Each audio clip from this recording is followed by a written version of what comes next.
kemarin kan pembahasannya adalah kalau bisa sesimpel mungkin, sesederhana mungkin gitu lah. Ini kok malah gak apa-apa tambah opsi yang banyak, tapi jangan buat saya mikir dulu. Ini gimana ini ya kan sangat agak aneh, bertolak belakang dan agak bertentangan, nah gitu.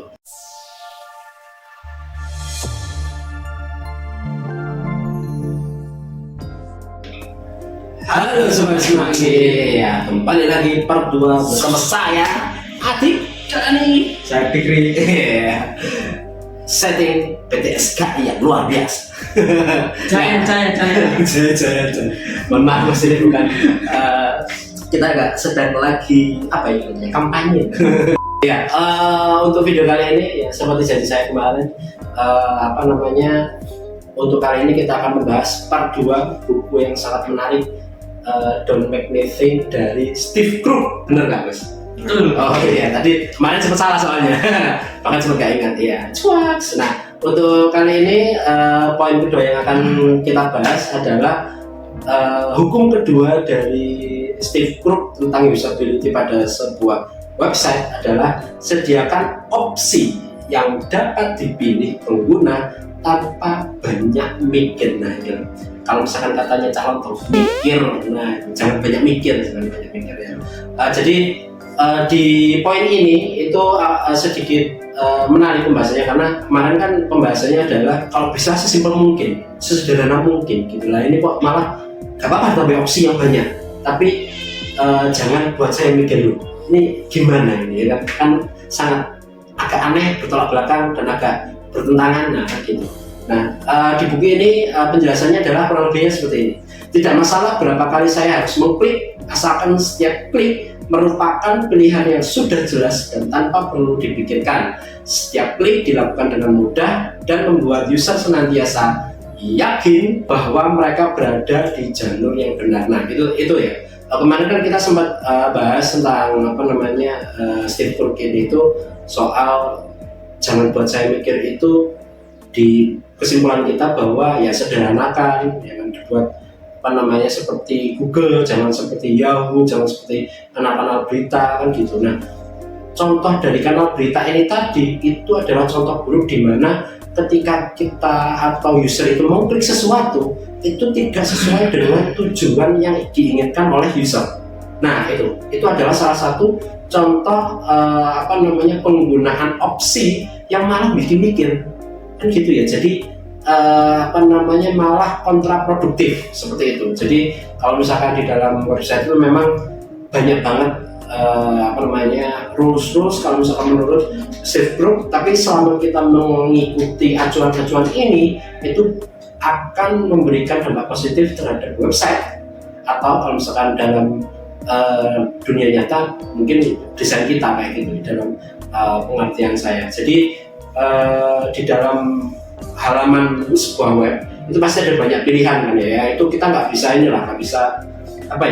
memungkiri bahwa kita nggak bisa buat semua tampilan website itu seperti homepage-nya Google, nggak bisa. Tetap kita harus memberikan pilihan, tapi ya tadi harus sesuai dengan tujuan user yang ingin. Karena ini gimana kalau misalkan menurutnya Mas Dani ini dari hukum kedua Steve Krug tentang usability?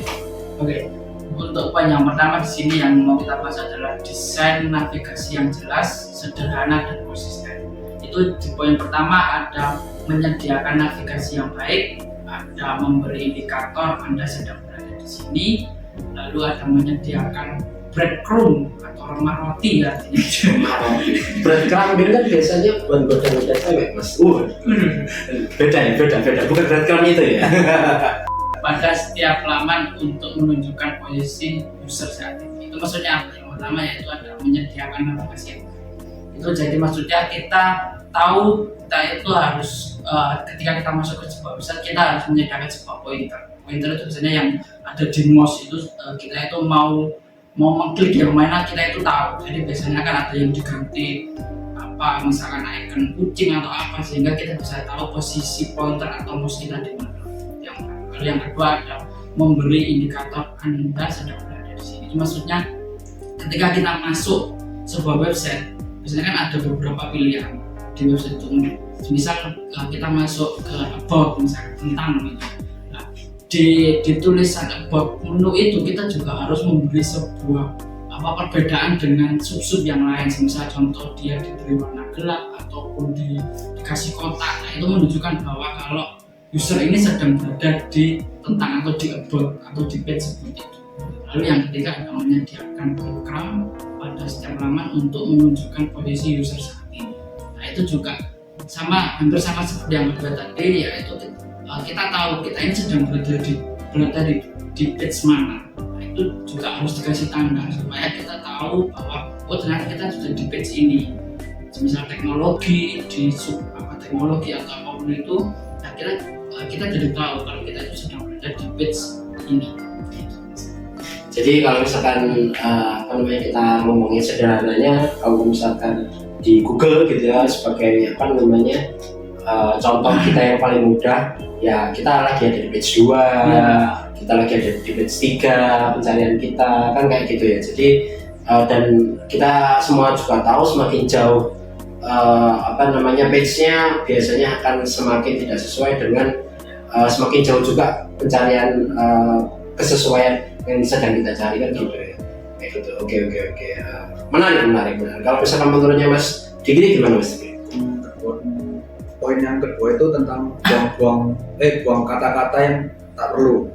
Seperti intinya informasi dalam desain disampaikan dengan jelas dan langsung tanpa kalimat yang bertele-tele. Semakin sedikit kata yang digunakan, semakin mudah bagi pengguna untuk memahami pesan yang disampaikan. Jadi nggak pakai pendahuluan, nggak pakai latar belakang gitu ya. Langsung pada intinya gitu ya. Dan manfaat yang pertama itu mengurangi gangguan visual pada halaman. Siap. Contohnya seperti teks tombol, kayak nulis klik di sini. Oh, diganti dengan icon saja gitu ya. Dengan cukup menggunakan kata daftar atau lanjutkan saja. Oh, menarik. Betul. Iya. Terus yang kedua, menjadikan konten yang berguna dan lebih mencolok. Yang ketiga tentang halaman menjadi lebih ringkas sehingga pengguna dapat lebih banyak melihat sekilas setiap halaman tanpa perlu melakukan scrolling yang terlalu banyak. Jadi intinya itu sebuah deskripsi panjang dan bertele-tele bisa disingkat menjadi poin-poin penting seperti mudah digunakan, hemat energi dan ramah lingkungan. Wih, ramah lingkungan bro. Ya tapi karena memang ini ya kenapa kok ramah lingkungan ya, ini pembahasannya menarik banget. Karena ya semakin berat websitenya ya kan, otomatis semakin besar memori yang harus digunakan, semakin besar penggunaan energi CPU yang harus digunakan, semakin besar listrik yang digunakan gitu maksudnya itu iya ya. Jadi gini ya, untuk masalah soal hukum kedua Steve Krug tentang usability ini memang menariknya adalah memperkuat statement dalam buku kita sebelumnya, di mana untuk penambahan opsi ini tadi ya sebenarnya itu tidak apa-apa, tapi tetap jangan buat mikir user kayak gitu ya. Kalau misalkan tempat daftar di mana cara saya harus daftar, ya udah kasih aja logo sign in, log out gitu, atau dikasih seperti icon di mana homepage-nya itu di mana berada, kan pasti namanya homepage, icon homepage, apalagi kalau bukan rumah gitu kan, rumah kita gitu ya. Jadi